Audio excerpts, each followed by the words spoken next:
è una pittura di carattere sacro, spesso portatile, dipinta su tavola di legno con materiali naturali che sono praticamente i pigmenti, le terre emulsionate con l'uovo, e quindi la tecnica è quella della tempera all'uovo, e secondo una tradizione antica che viene praticamente tramandata nei secoli. Raffigura l'immagine di Dio attraverso appunto l'immagine di Gesù, della Vergine, di santi, scene della loro vita.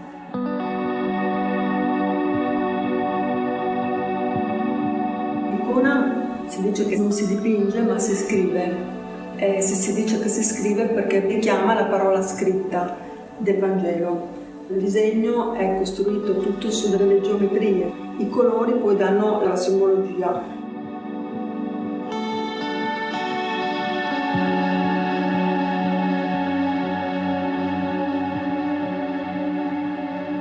L'icona, diciamo, ognuno si avvicina in modo personale, in modo diverso. I corsi che facciamo sono semplici, partiamo dai soggetti più semplici a quelli un po' più complessi, perché ci sono dei passaggi, ci sono degli schemi che vengono dati, pian piano tutti ce la possono fare.